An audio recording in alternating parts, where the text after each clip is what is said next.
What's up, everyone? My name is Super Marcel, and welcome to another episode of Godzilla History. Last time we had a look at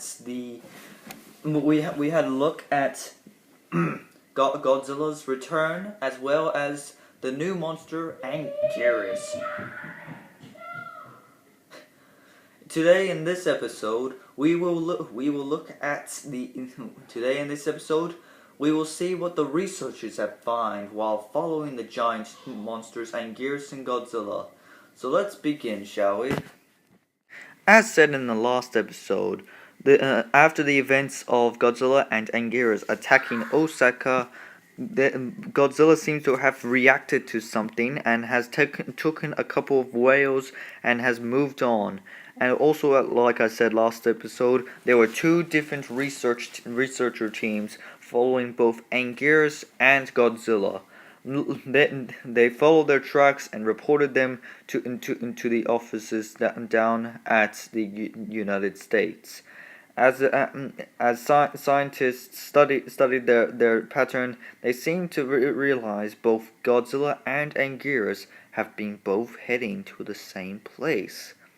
Even though they went completely different directions, they actually do turn out to be moving towards one specific place. And after a week of following Godzilla and Anguirus, both monsters have led the researcher teams to one giant island. As it turned out, research teams have managed to find a huge, ginormous island big enough for giant monsters to roam around, like actual species of them. There were lots of different types of monsters on this island. So there was good news and bad news. The good news is this is the most amazing, biggest discovery of science ever since whatever that was the biggest discovery of science back then. Before this, the bad news is it's a giant island full of monsters. The island had many different species of giant monsters, all of them including Rodan, a big, huge, giant pterodactyl-like creature, being able to have the ability to fly with his massive wings, and also managed to just like Godzilla, has a bit of radiation inside him, causing them to cause a bit of brief lasers. Baragon, a ginormous carnivorous ceratopsian-like dinosaur, as you can see with its horn, also managing to have a special evolutionary blueprint, as this giant dinosaur had managed to have special claws to specifically used to dig underground. The horn also contains radiation, but unlike Godzilla and Rodan, instead of firing lasers, Baragon breathes fire. Varan, a reptilian version of a sugar glider, having special hidden wings beneath his arms and legs, using them to fly and glide around.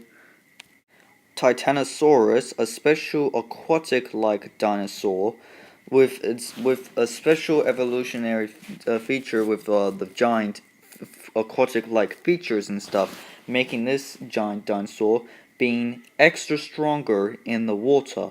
Also, with the tail, it can be used to fold up and be used as a, let's just say, a hurricane or wind turbine thing. Yeah, massive, giant, tough winds can be used with this bad boy.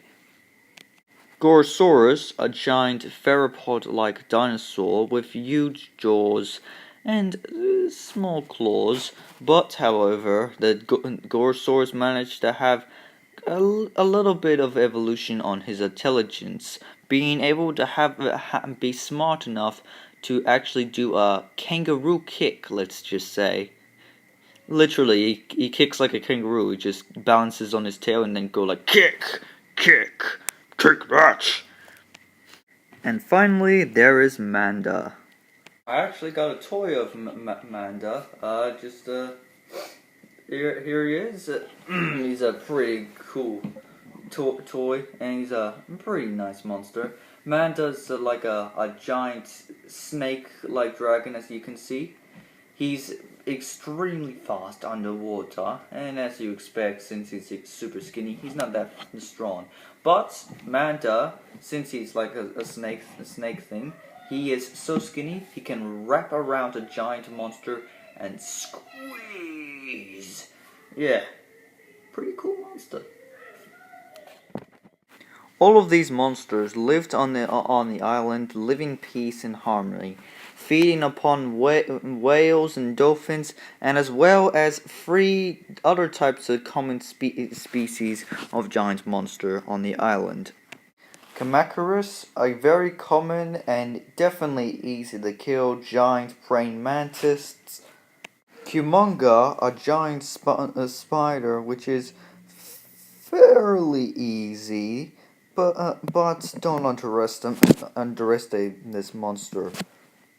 And Ebera, a giant lobster, which are common in the waters for the giant monsters, which is very yum for the big guys that do not prefer whales. After finding this massive discovery of the island full of monsters, research teams immediately got a big, massive research team to spend a few weeks, months, years on the island to study the giant monsters' weaknesses and their weaknesses and their strengths.